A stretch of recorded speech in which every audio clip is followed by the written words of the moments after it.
Okay.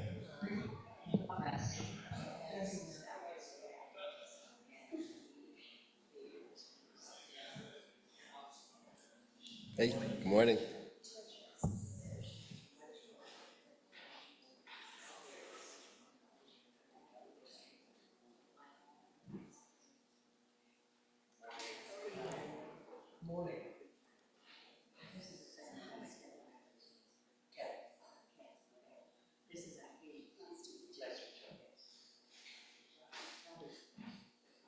Ruth, there's David Green.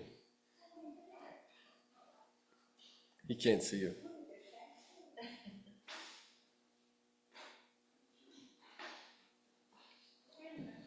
Heidi,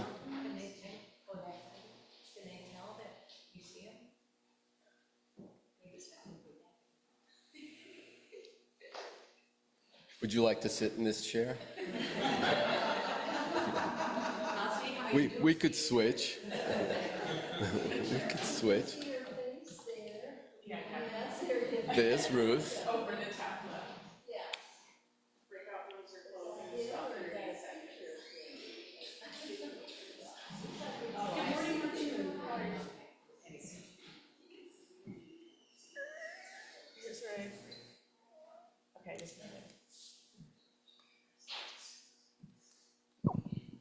We'll let the breakout rooms pop back on. You'll start seeing them boop, boop, boop, boop, boop in just a minute here.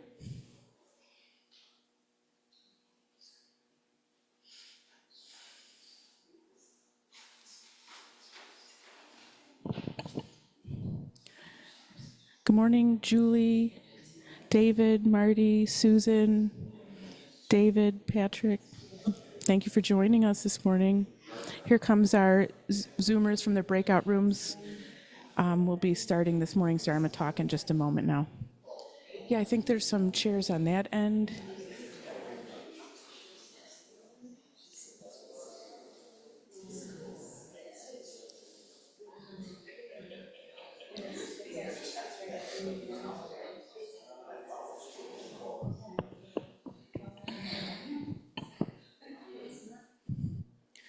All right, welcome back from your breakout rooms. Thank you all for being here. It's with great joy that I introduce this morning Stephen Parker. Stephen and his family have been longtime members of our Sangha. For the last 45 years, Stephen's work has been helping people live with more peace, love, and understanding. This morning's talk is entitled, Be the 100th Monkey, Peace, Love, and Understanding. Thank you, Stephen. Thank you. Can everybody hear me out in cyberspace? Got a thumbs up there. Thank you. First of all, I didn't realize today was Father's Day. So I just want to honor fathers, those that are still with us and those who are in our memories. I was very lucky enough to have an incredible dad and think very fondly of him today. So today what I'm going to do is I'm going to start off with a song. I'm not going to be singing, but I'm going to play a song that I think really captures so much of what we're feeling in our times. And so what I would ask you to do is, it's a 4-minute song, and I would just ask you to just, if you're comfortable, close your eyes and to just meditate on the words of this song, see what comes up for you. We might have a moment to share some of the thoughts, some of the reflections that might pop into your mind, pop into your head when we come back from this 4-minute meditation. Okay?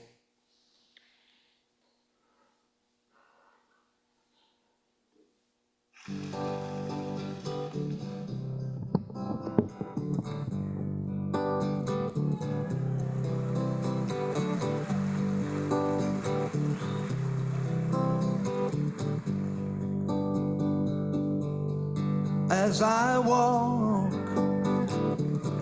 this wicked world,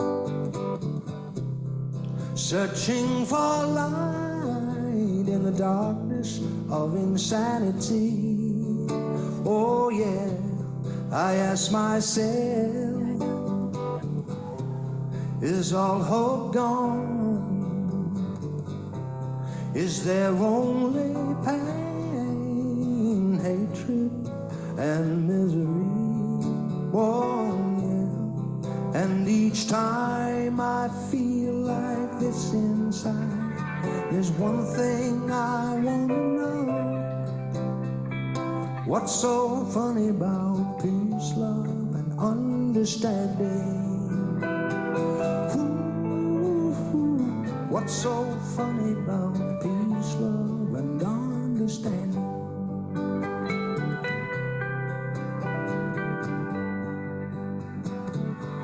And as I walk on through troubled times, my spirit gets so downhearted sometimes.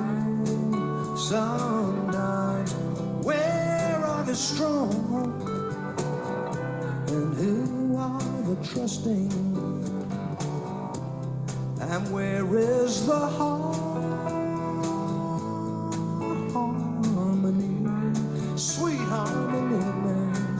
'Cause each time I feel it slipping away, it just makes me wanna cry. What's so funny about peace, love, and understanding? What's so funny about peace, love, and understanding?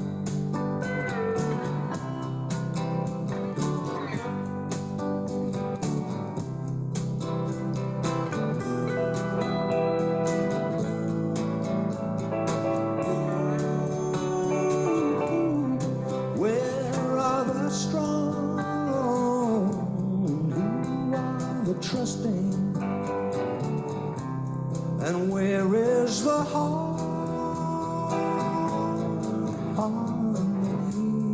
sweet harmony now?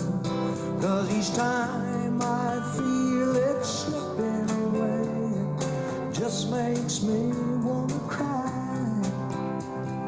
What's so funny about peace, love, and understanding? What's so funny about peace, love, and understanding? What's so funny about peace, love, and understanding? Understanding, brother. Understanding, sister. Understanding.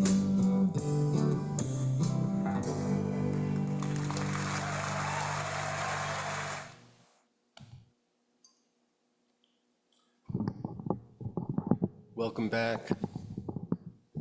I thought that song absolutely captures what so much is being felt in the world today. In fact, it was that song that inspired me to want to give some kind of talk, because there is such a feeling of hopelessness and helplessness and despair in the world. It's a bit overwhelming. Am I the only one feeling that? No. Any thoughts, briefly, comments, something from listening to that song? Anybody have anything that might have come up? Okay.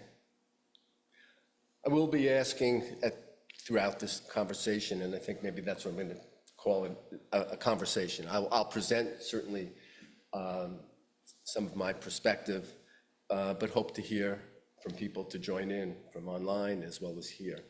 I was in sort of gathering my thoughts for today. I started looking through some writings that I had done.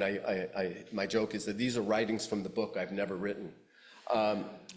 And in terms of reflecting today, I found this. Let's begin this talk from a great distance, from beyond the moon. We are overwhelmed by how beautiful and magnificent Earth looks. Blue and green and brown and red, it's spectacular. And we think to ourselves, I wonder what it would be like to live on such a beautiful sphere. And now imagine that you unexpectedly get caught in the gravitational pull and you begin an accelerated descent to this magical looking place. And when you arrive, you realize that there are 7.4 billion others here. And that's just people living here. And you are given the opportunity to create the kind of global community you'd want to live in. The kind of global community you want to create for this magnificent place we call Mother Earth. What would that be like? And I think that's the conversation for us to start to be generating. I'll talk more about the 100th monkey and how that inspires us to become feeling much more empowered in the face of such overwhelming actions that are taking place in our world. Given what's going on, I remember a Seinfeld quote. He said, "Humans, they're the worst." I don't want to really sink too much into that, because I also know that humans are capable of incredible beauty and love and compassion and caring. I always say it's just too bad that we need a natural disaster to bring that out in people, but that's human nature too. And I think so much of the negative attributes that get assigned to humans is when people say, "Oh, that's human nature, that's just the way we are." And I don't want to buy into that. I think there's the other piece that we need to begin to foster and encourage, and that's going to take this conscious intentionality. Most of everything I'm saying to you is really informed by what my work has been for 45 years. If you think about it, I have been intimately invited into people's lives, into their families. I've experienced the greatest suffering, conflict, and struggle. I've also been able to witness incredible transformation, resiliency, hope, possibility, and change. And I was thinking about my role in my working with people. And it's really to have been a provocateur of change. When I train therapists, I like to talk about that with them, to think of themselves as provocateurs of change. And that's sort of the art of doing this kind of work, of how do you provoke people to begin to change? And essentially it has been to try to help people create more of the lives they say they want, to begin to help them have more, become more of the people they say they want, and to become and create more of the families they say that they want. And I think the key to this that has really triggered change is helping people recognize that there are options, that there are choices that are being made, even when they may not recognize that there are options and choices. And so another excerpt from that unwritten book. For me, the most exciting moment in my work is when a person has that moment of clarity, when they see there is a choice, when they realize that they aren't bound by truths, they are bound by beliefs. These beliefs are limiting beliefs. These beliefs are very convincing. They convince people that their suffering is inevitable. A sense of being confined, trapped in a repeating cycle. Once one has awakened to seeing that there are options and is ready to choose a new path, then a whole new set of possibilities are set in motion. One is now ready to not just think about a different life, they are ready to act on it. And I think in terms of that realization, so much of it has been to help people recognize a vision of a solution, a vision of what they want. And without that vision, it's pretty hard to know what direction you want to take. Just to make up statistics that have nothing, I have never done any study, but I would say that 90% of the people that show up in my office tell me what they don't want. They don't tell me what they do want. They describe the success, of the absence of the negative. We won't be fighting, we won't this, we won't that. And it becomes so clear to me how important it is to create the vision of what we want. And today, in some regard, I'm going to be asking all of us to be clearer about the kind of world we really want to be living in. Because I think most of us would say we don't want what we're seeing. We don't want what we have.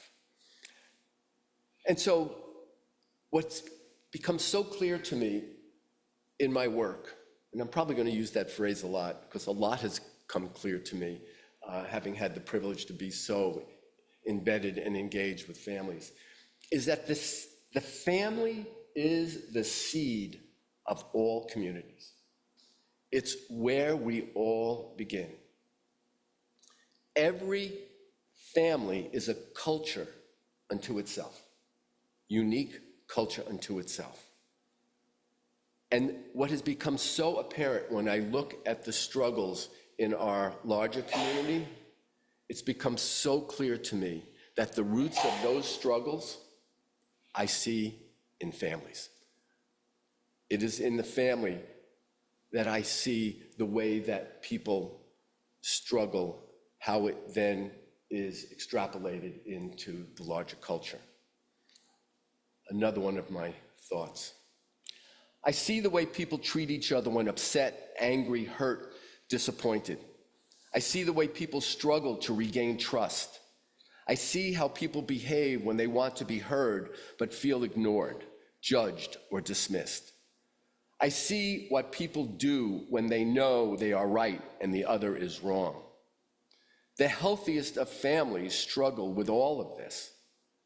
The struggles we see in our culture are rooted in the family culture. Any thoughts about anything that I'm saying so far? It makes a lot of sense. Makes a lot of sense. It does. One of the things that I do say with clients, and I love that you're saying it makes a lot of sense, and I think people shake their head, but I have to say that insight is overrated. That, Yes. right? We know we should go to the gym. We know we should eat healthy. We know what we would want. But insight without action is no change. And I think in any talk I give, my intention is to provoke action, to provoke change. So, how do we change what's going on in this world? Yes, Ken.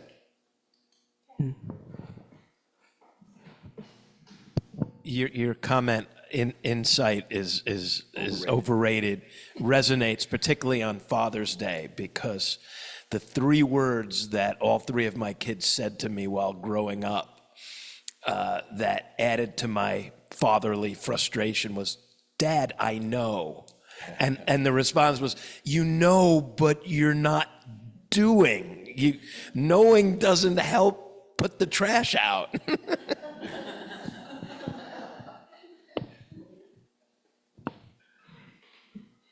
Thank you. Just backing up a couple of minutes, your clients, your patients, know what they don't want, but they don't very well articulate what they do want. And sort of related, I interviewed an environmental advocate who had just written a book, and she's at the end of her career, and she's talking about giving advice to aspiring environmental advocates. And the question that they always have is, "I want to work on this, I want to work on that. Is that what I should do?" And she says, "Well, first you ought to consider working towards establishing a functional government. That's what we need, because without a functioning government, you're not going to be able to make any of those changes." So, Yeah. for whatever that's worth. Right. Well, I think it's worth a lot in where I'm going next, because very much the notion of going out there and solving the problems in the Middle East, solving the environmental problems, solving the polarization politically, is overwhelming to think, what can I do? And I think what I really have recognized is that for us to have any change in our culture, we have to look much closer to home. We need to look at ourselves. The Gandhi quote, I have to be the change in this world that I want to see. And it's got to be more than that beautiful quote. It has to be more than a cliche. We're talking about an action. And so this change does begin with me. If I start becoming much more aware of how I treat the people that are closest to me, the people that I love, the people in my family, my friends, if I become more aware of what it's like for me to walk down the street in my community and how I greet people I don't know, or how I interact with shop owners, if I become more conscious and aware of my invitation, I'm always telling people that I work with, what's your invitation? Everything you say, everything you do, verbally and non-verbally, invites people to experience you in a particular way. And if you begin to live more consciously, more deliberately, then you're going to see that there are many more choices of acting, let's call it right action, kindness and respect.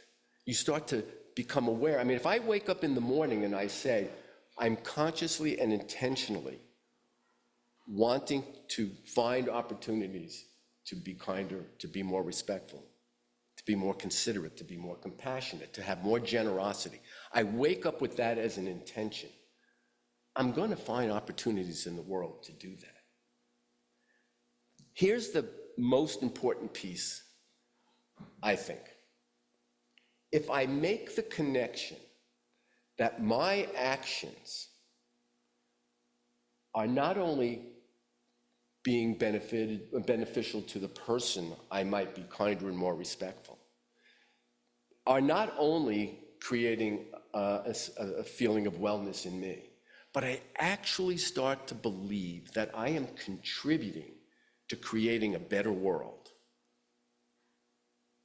To think that my actions are a pebble in a still pond sending ripples out into our culture, I'm going to begin to feel more empowered. I talk about it as, it's as if I'm having a bodhisattva dopamine rush.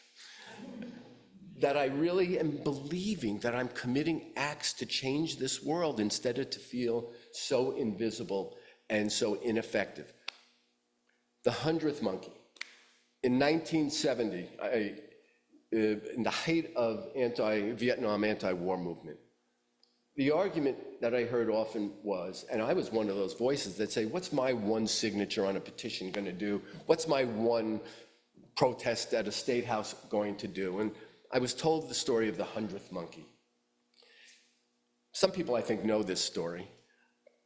Do people here know that story? You do? Who do you live with? Well, that's great. So here's the version that I was taught. On an island in Japan are only monkeys. And on this island in Japan, a monkey discovered a sweet potato and began to eat it. No other monkeys on that island ate that sweet potato. It was not part of their natural diet. And then another monkey began to eat that sweet potato, and then another, and then another. And the legend has it that when the 100th monkey began to eat that sweet potato, 1,000 miles away on another island, monkeys began to eat that sweet potato too. That the wisdom of a species transcends space and time and becomes part of, in a sense, a new culture. Now, I have to say that I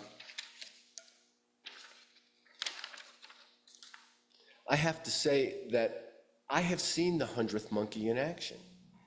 I watched the Vietnam War end. I watched, after Stonewall in New York, I watched gay movement and gay pride take over and spread out into the world. I remember talking about recycling It was thought of as an extreme hippie movement. And I watched that happen. I watched the power of feminism, which I know started in the late 1800s, but really kick into gear. And we watch that 100th monkey every day when fashion changes. Fashion changes almost instantly. Along with this 100th monkey story, when they were trying to train rats to run through mazes for a reward, rats wouldn't cooperate. They wouldn't do it. And finally, one day in Scotland, a rat ran the maze. And then another rat ran the maze. It's hard to say rat run. Ran the maze. And then at the B.F. Skinner lab in Harvard, rats began running the maze. And so when there is enough momentum, when there is enough thinking and action in a particular direction, it begins to spread through a culture and changes our culture. For me, I see the necessity of this happening at the family level. We need to begin to start awakening to the necessity for what I call a cultural developmental leap. Humans are a very young species, and I always say it really shows. I mean, if you think about it, we really, on a developmental scale, between 3 and 8-year-olds on the playground.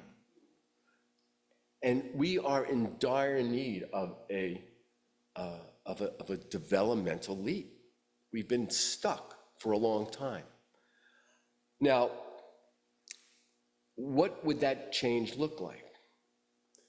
We would learn to be more responders than reactors. If I was to take a look at the struggles in families and just simplify it as much as possible, people are reacting to each other. And they are emotionally driven rather than principle driven.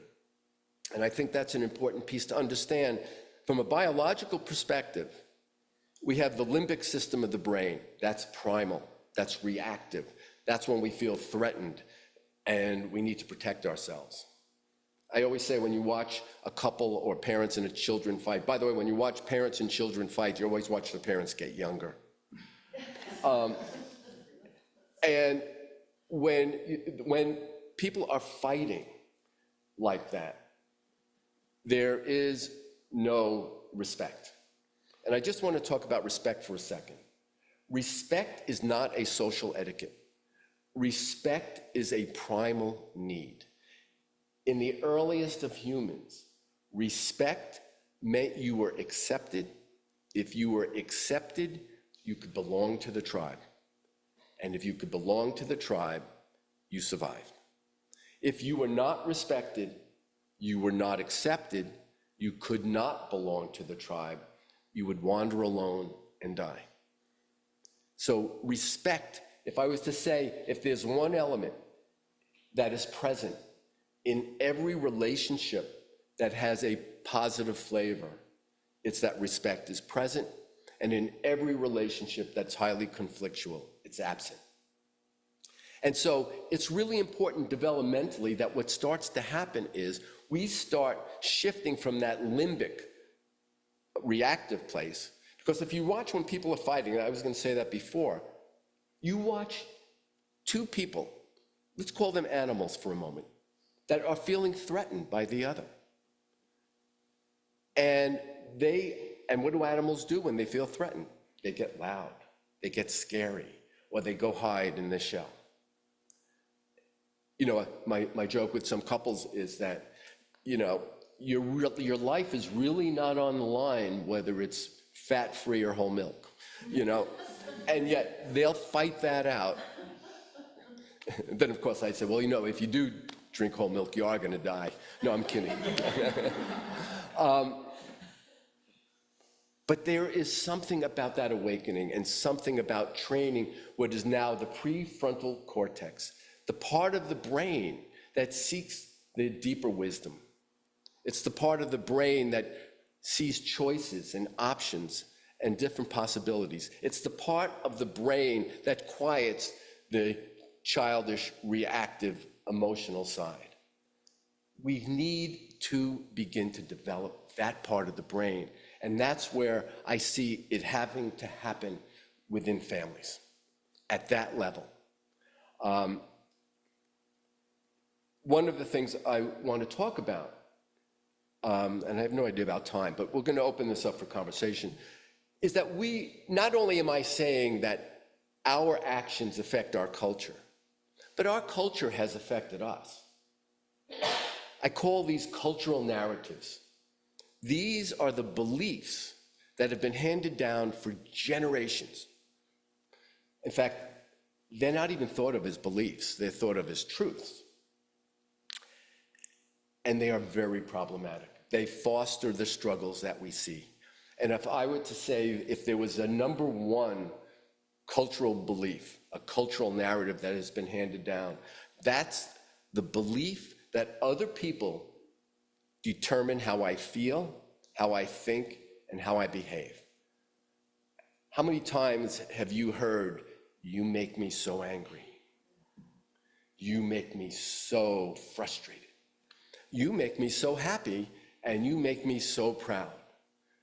I mean, if you think about it, from the time children are younger, they are being asked to be responsible for the emotional well-being of their parents. And in previous parenting talks, I've said, it's pretty amazing to me that we won't let our child boil water on the stove, but we'll put him in charge of our emotional well-being. I mean, it is pretty amazing when you think about that. And we teach that. We say to that child, "You don't want me to yell at you? Do your homework. My yelling at you is not my responsibility, it's yours. You don't want me to yell at you? You change." And that's one of the big problems, is this notion that other people determine that for me. And that's an awakening. I am not, some people have said, "Well, what do you mean? That means I never get angry?" Oh yeah, you can get angry. Just understand, that person didn't make you angry. In fact, on some level, you've chosen to be angry. At least if you think about it that way, you have possibilities of responding. And if you start to think about, and some people think this is an oxymoron, how can I be respectfully angry? I mean, there aren't real clear models in families about what that means to be respectfully angry. And I don't need to go into, I can certainly give you scenarios of what that looks like, but I won't take that time right now unless somebody asks me that question later. But to become much more awake, that I take 100% responsibility. This is the new narrative. I accept 100% responsibility for how I feel, how I think, and I behave. I no longer blame you. And just think how powerful that would be if children start to be raised that way. I mean, the change I'm talking about, obviously, is generational change. We need to change the cultural narratives. Another one of the cultural narratives that has been handed down for generations is do as I say, not as I do. I mean, it's a great way if your goal is to teach hypocrisy. It's perfect.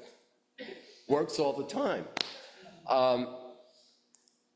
No, I have to be the person I want you to be.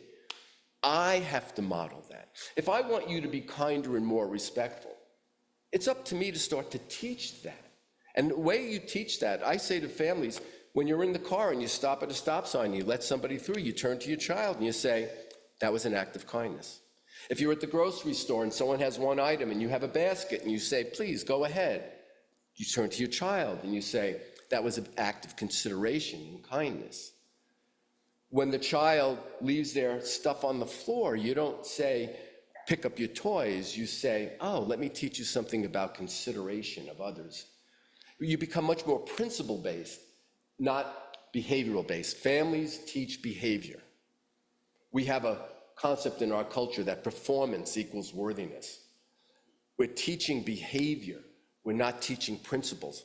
child isn't doing their homework, I don't yell at them to do their homework. I say, I need to teach you something about responsibility. So it becomes much more of a principle-based way of teaching and living. And that requires us to be able to interrupt that emotional reactivity and then begin to teach the life lessons that we want for our children to learn. Children only learn by what they experience. They don't learn by what they're told.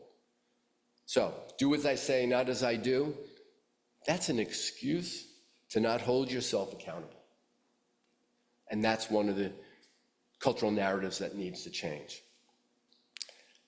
There's another one that I've heard a lot, and maybe you've heard this too. You always hurt the ones you love. That's a pretty classic one out there. Do other people, have you heard that? The fact that we all can sit and shake our heads, yes, just shows you how powerful these narratives are. And I say, why is that okay?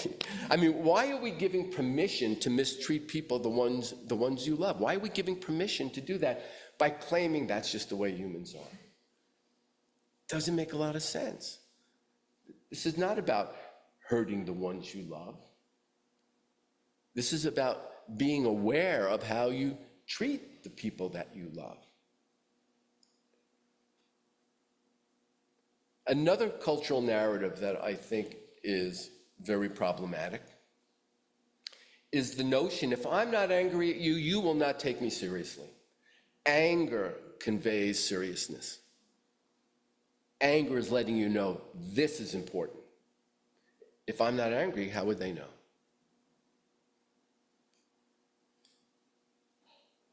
What that basically does is that it fosters that notion that to convey something of importance requires anger. And I can tell you, when there is anger, actually the real sequence is, and maybe I'll get to that one and tie it in here, is that worry, I might be skipping here and I'm sorry, but worry equals concern. Just like anger equals seriousness, worry equals concern. And the problem with that is that worry often leads to fear, and fear often leads to anger. And when there is anger, there is no creativity. And we are talking about becoming much more creative in our relationships. And so this idea that worry equals concern is really a problem, as is the idea that can't teach an old dog new tricks. We've heard that. That's another great way to give yourself permission to not change. You could teach old dogs new tricks. You have to want to. Same thing with oneself. If I want to change, I can change. Talking about change, another cultural narrative. If I'm not upset, angry with myself, why would I change?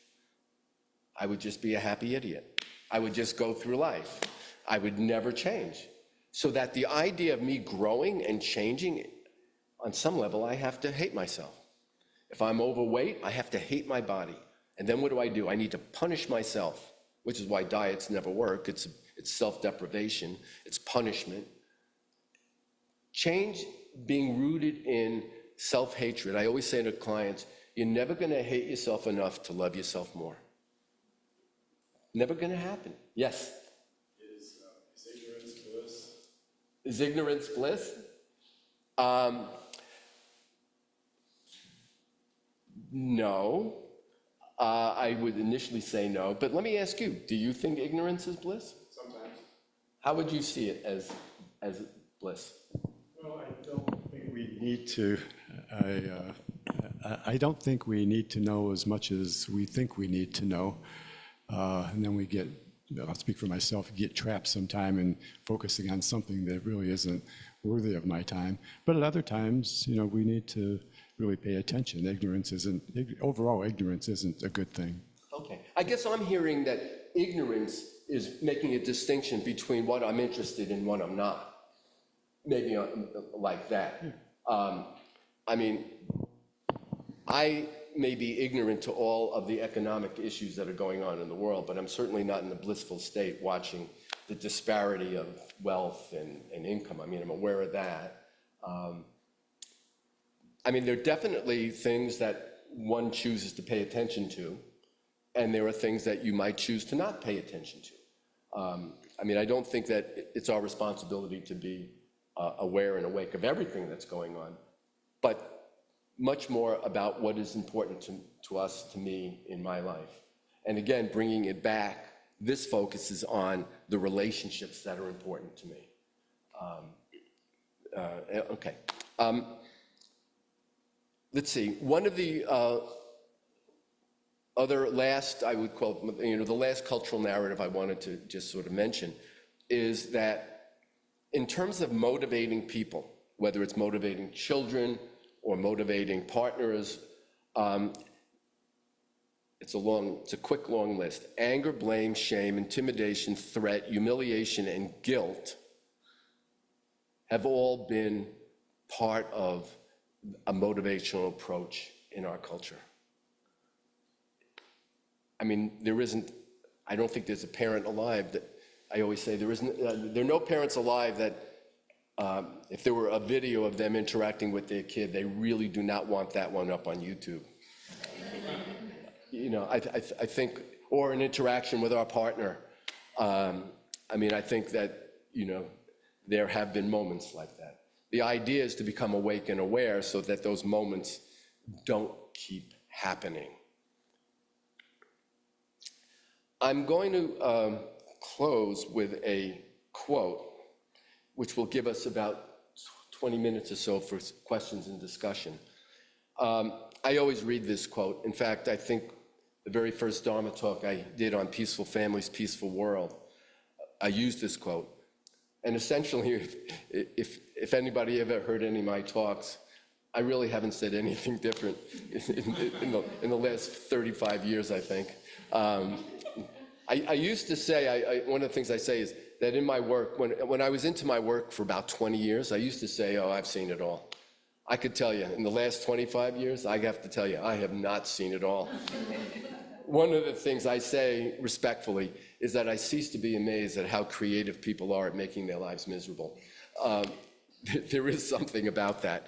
And the other teaching, though, of course, is that I don't have control of a lot of things that are going to happen in my life. There are events and things I have no control over. What I have control over is how I respond or react to those events. And I think that's important to keep in mind. There are things out of our control.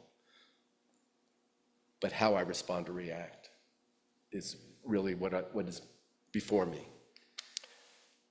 All right, here's my most quoted quote.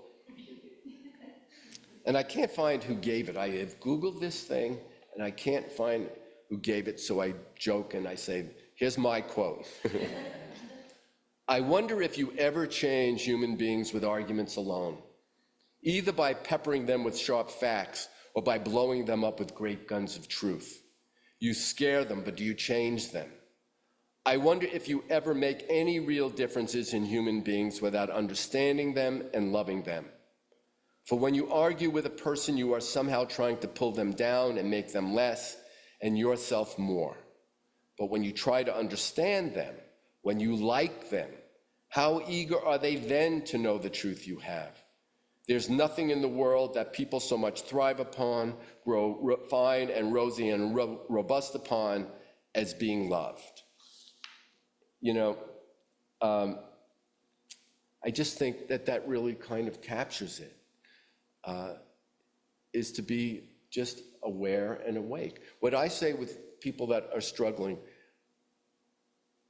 over particular issues, I find that the issues in general are secondary. The primary struggle between people is how they talk to each other, not what they're talking about. And I think that goes back to the notion of respect, of kindness. Curiosity versus judgment. Maybe I'll just add, just to stretch it a little bit for a second. This notion of curiosity versus judgment is an essential awareness, I believe. That when somebody, because what happens is, if you look at the way people fight, they get into point, counterpoint arguments, they get into battles over reality. You said this, no, I didn't. They struggle when they feel wrongly accused and misrepresented. You're so selfish. And I'm going to rebut that. So people engage in these kinds of struggles.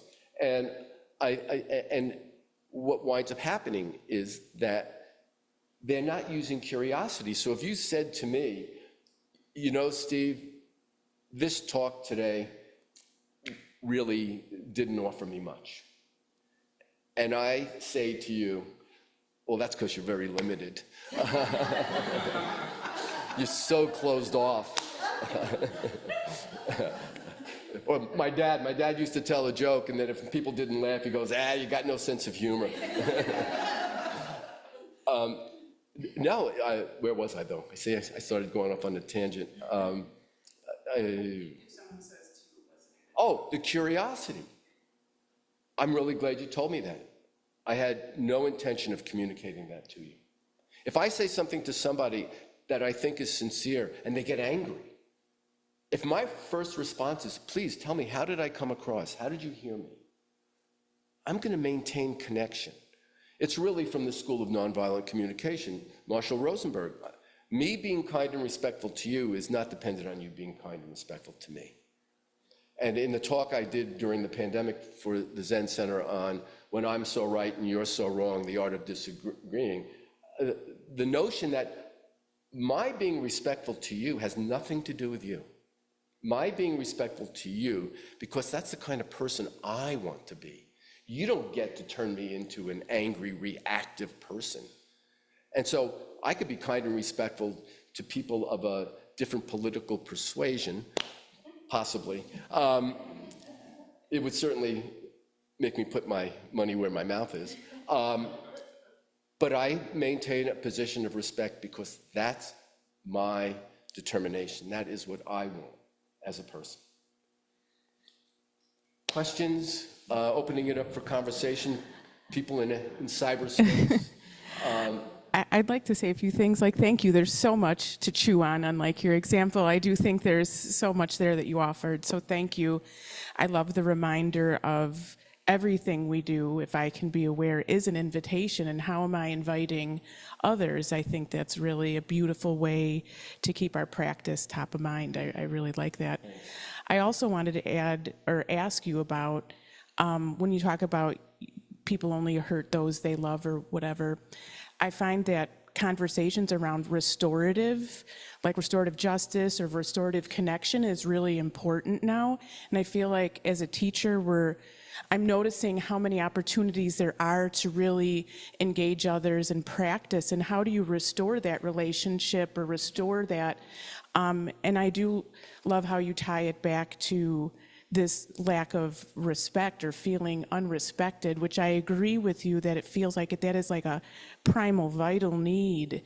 And if we could get one another to understand or recognize when they feel disrespected, that I think that would help conversations move in another way. But could you say a little bit about like restorative conversations, or how you do that when there's a connection broken with another? Well, I can tell you that the most important thing is that there's a desire for connection. I want to connect.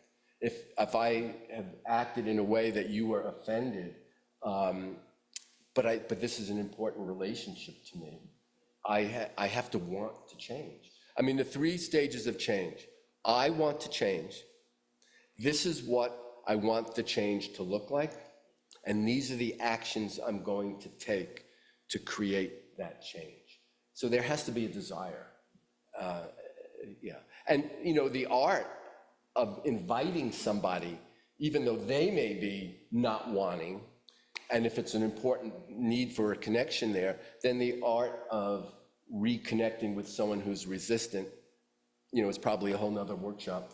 But that would be something to think about. Yeah. For that. I just also wanted to say that one of the things I'm hoping today, because I wanted to tie the 100th monkey back in for 1 second, somebody out here could be that 100th monkey. And so that's the idea in the title, Be the 100th Monkey. Maybe one of you out here are going to be the person that commits that conscious, intentional action. And you become that 100th monkey that shifts our culture. And not to give up hope, and not to feel hopeless, but to see that our actions really do matter. Other questions? Yeah, anyone over here? We have Diane.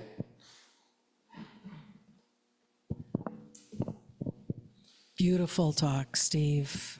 Just beautiful. So many things to think about. And I really liked what you said about how the difference between beliefs and truths. And it reminds me of, the stories that we hear about the Zen teacher, Bernie Glassman, who would say, well, it's just my idea. Right. It's just my opinion. It's not that it's the fact of life or a truth that we're sort of passing along. If we could have that level of humility to say, oh, it's just a thought that I'm having, or it's just my idea, there'd be so much more openness for discussion about that. Yeah. Rather than close down, we think a truth is real and closes it down rather than opening it up. Right. In my work with couples, I always say, there are no truths here. It's perspectives, it's experiences, and not to get saying this is the truth, this is the way it is. It goes right along with what Bernie said and what you're saying, Diane, absolutely. Steve, I love your talks. You could do them for another 35 years and not change the content. Thank you. Yeah, I always get so much out of them. And I was just thinking about how all those cultural narratives you were talking about. So there's the societal cultural narratives, but as you were also mentioning, we have our family cultural narratives that we're dealing with too, that might be slight variations or in addition to.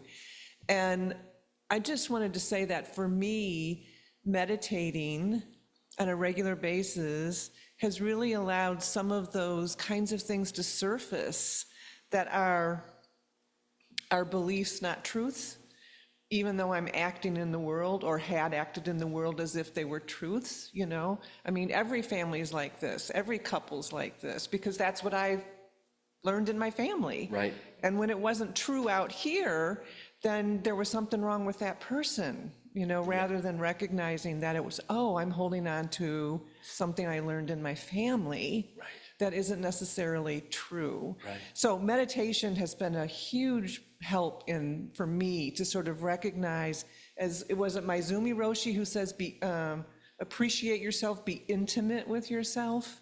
I mean, I think that is really helpful in our practice then, is to recognize when we're holding on to things that are no longer helpful. Yeah, that's great. One of the things I'll say to people when I'm working with them, and they're basically, we find the roots of that behavior or that thinking in their families, I compliment them on being such a loyal family member. And whether or not they're ready to become disloyal now and be happier. Any online or in the room here? Thank you, Stephen. What a wonderful talk. And I think we need a workshop on communication. I think that's really, I think we're all wanting that, to know how to navigate through conflict. And just that part about self-respect, right? To even be able to see that you are worthy. That's such a key that I think is, I guess, the cultural whatevers, right? So just being able to cut through that. Yeah. That's where the practice, for me anyway, is helpful. I mean, many people have been brought up that to love yourself is not a good thing to do. Selfish, be very humble and, don't think highly of yourself. Yeah. I have a friend as a therapist who is a Irish Catholic woman with 10 brothers and sisters. She would do Catholic recovery programs to help people start to learn to love themselves. And it is a serious piece about what does that mean to love yourself and not be a narcissistic individual. You don't, just because you love yourself, you don't wind up on the DSM-5 or whatever number we're at now. Yeah. Just my opinion. I hope you write this book. Oh, sweet. I hope you finish it. Who wants to be my ghostwriter? Robin online too. Yeah, I was going to ask Stephen, when is this book coming out?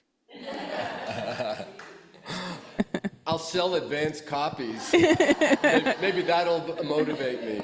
I'll buy one. Okay. Yeah. Nice. That's funny. Others online, I thought I saw a hand or two. Others here in the room? Okay, great. We have a question here. Sorry. No, the dog, I don't think, would speak our language here. You could- Go before the dog.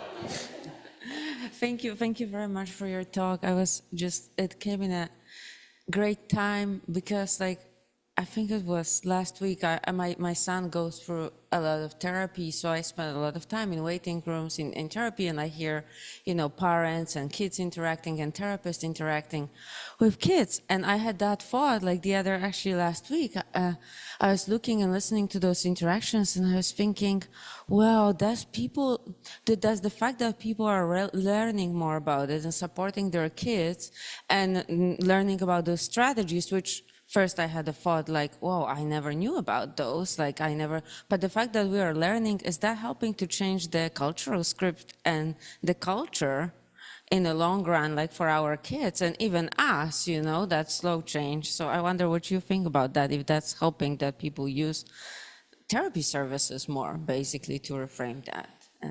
Well, I certainly think that therapy can be helpful, but I think it's important to be careful who you're choosing to influence. For instance, I'm a systems thinker. I'm a family therapist. I find it hard to understand that when a 5-year-old is seeing an individual therapy and the family's not included, I have to wonder how effective that can be in that regard. Also, it's an interesting balance between validating or having empathy and compassion for a child that's suffering, but one of the things that became clear to me that empathy or compassion in and of itself is not enough, because just understanding how much they're suffering doesn't offer them necessarily ways to deal with that, to be able to shift and change from just the part. So it really, a therapist that has the art of then provoking change or offering expanded ways of thinking about how to deal with. One of the things I have found is that children are much more capable than parents necessarily think. They are capable of a lot more. And I think parents, out of the concern and fear that their child will not have a happy life, they often jump in and start solving the child's problem without being curious and helping that child to explore possibilities themselves. The parent certainly is a consultant and advisor, but to give the child an opportunity to search for solution, possibilities, and actions, I think is really important. Yeah. We just have a few minutes left here, about 4 minutes. Any last comments, questions? Really a great talk. Oh, right here, Ken. Yeah, one question that comes up is you mentioned on parenting. Probably one of my biggest regrets was as my kids were growing up, trying to resolve my kids' problems for them. How much of that comes from my own unresolved issues and my prioritization of, before I fix you, I gotta make, or before I fix me, I'm gonna fix you, okay? Without realizing that by prioritizing that, I'm getting it all backwards and I'm going to be 0 for 2. Well, I guess I'll just give you my card, Ken.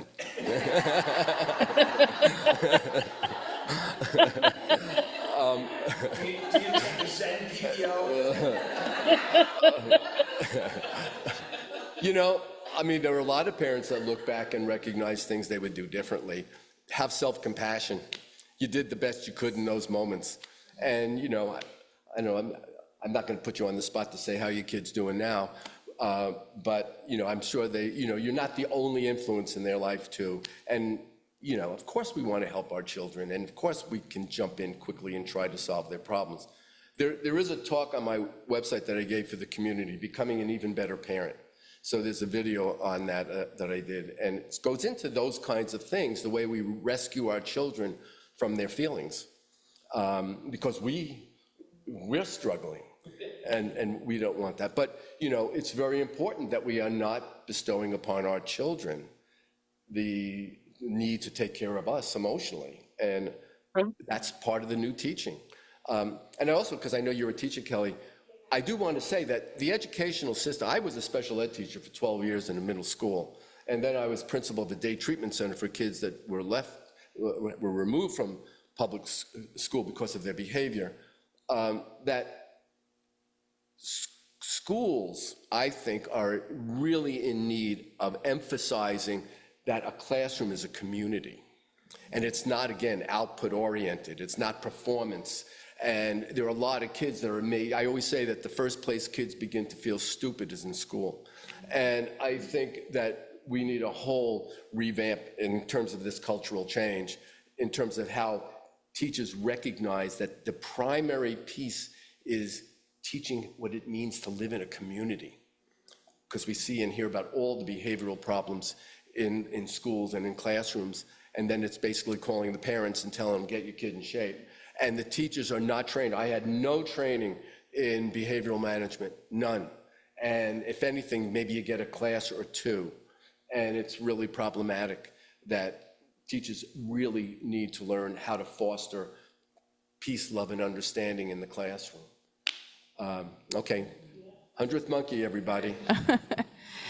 Thank you, everyone. Thank you, Stephen. Thank you. Thank you, Zoomers. Enjoy your Sunday. Happy Father's Day to all. Thank you, Thanks. Stephen. Thank you.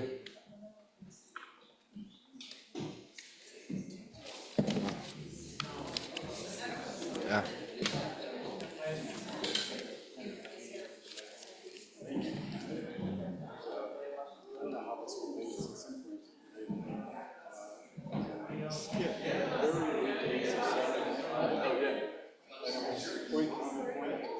Oh, yeah, with Jane Curtin and Dan,